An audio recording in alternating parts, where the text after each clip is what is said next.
Hello everybody, welcome to this video, and today I want to show you this little thing, which is something that stays on the back pocket here of my everyday carry art kit that I showed you on a previous video. And this is a zigzag kind of book, sketchbook if you will, a mini sketchbook where I put the swatches of my everyday carry. So I want to show you what I have here, how I made this, and how you can have one too. My idea for making this came from the fact that I love playing cards and trading cards, you know, those that you usually play a lot when you were a kid. I never grew out of them, and I love collecting cards of many types and games that use cards as a basis for playing. And I had these little things here. I have quite a few of them, quite a lot of them, I would say. These are card sleeves. So these are a specific size that I think is like 5.5 centimeters here and 8.5 centimeters here, or something very close to it. Okay. And what you do is you put your cards in here and they are more protected. They last longer and you don't risk ruining them if you're playing with them a lot. So yeah, I have these card sleeves that I bought on Amazon, and it's quite easy to find them. You can look for card sleeve on Amazon, and there are a bunch of different sizes that you can work with.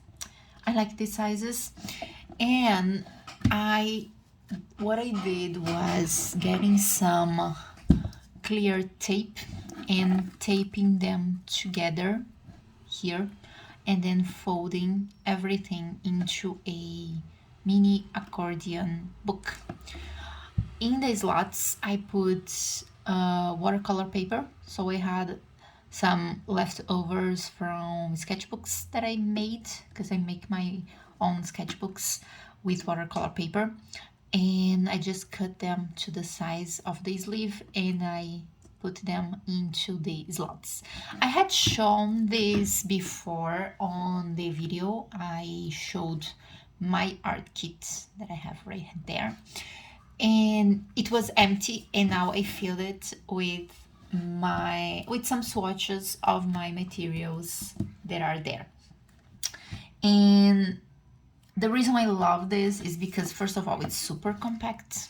It's small and compact. I can open it. I have all the swatches of my favorite art materials. I also have a way of looking at what are my favorites, what I'm carrying on a day-to-day basis.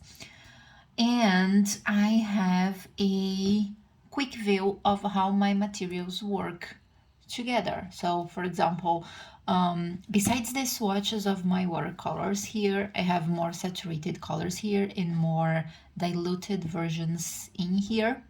I have how the color behaves on top of ink, how the ink behaves on top of the color, how the white ink behaves on top of the color, how it behaves with the ink I use, how the ink behaves with the white ink, how the white and black ink behave on top of color pencils, on top of pencils, how the erasers behave with my graphite leads, how my graphite leads behave on paper.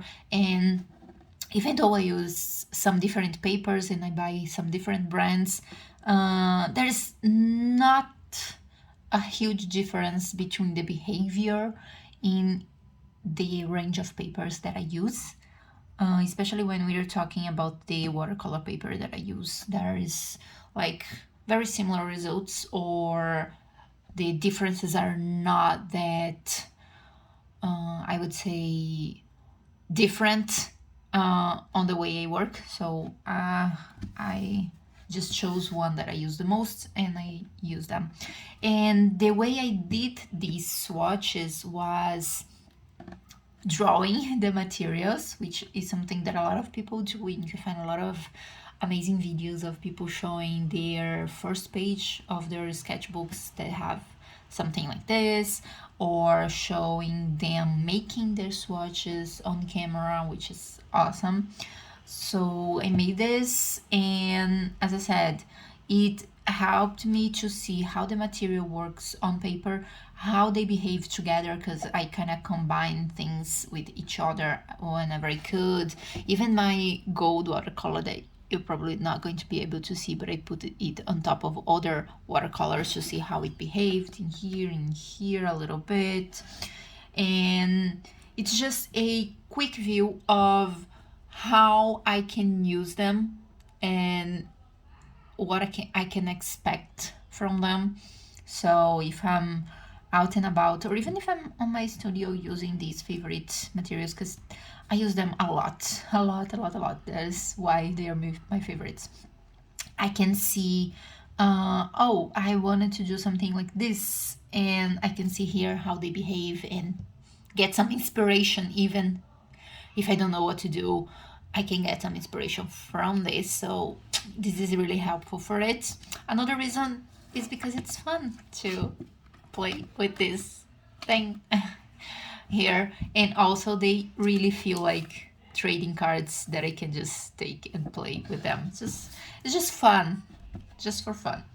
And I didn't put anything on the back side, and I don't know if I'm going to do something here. Maybe I do a big connecting piece of art, again using all my favorites to have another example of how they work together. Maybe I can, and I've been thinking about that, draw my external setup, like the backpack I usually carry, the pencil case, pencil roll that I usually carry, and make like a continuation of this. Or maybe eventually I will get some other few materials that become my favorite too, and they can have a place saved here somewhere. I don't know. For now, I'm just working with this one, and I'm super happy with how it came out. That's why I'm recording this video, because I think I certainly get a lot of inspiration from the little things that other people do, and maybe this works out for some of you in some way of inspiration. And it's very simple. Just put many of these side by side and tape them with clear tape or any tape you want. Maybe you can get even some cool effects if you have a colored tape or a wash tape, I don't know. Do you? And these can be made even if you don't want to use or don't have the clear sleeves. You can just like have a stripe of paper, your favorite paper, and make it and fold it into a zigzag and use it just as the paper, as a paper swatch. But I like that it's in these plastic sleeves here, because if I eventually want to change something here, I can just pop one of these out, create a new one that fits in here, and put them. And the way I did it, I have different materials in different places. They do connect, but it's not hard to make the connection, so I can reproduce it into each one if I feel like changing any of this material, which I don't think is going to happen, because as I said, these are actually my favorites, and I really did experiment with a lot of things before reducing my basics everyday carry to be this compact set of tools. That it's not that compact, it's small, but a little bit bulky sometimes depending on the bag I'm carrying. I just love it, and I thought someone would love it too, and maybe you can get some ideas out of it. Hope you like this video. If you do, please leave a like and a comment below if you want me to explain something that I didn't explain perfectly, or if you just want to ask a question or leave a suggestion. I would love to hear from you. I see you in the next video.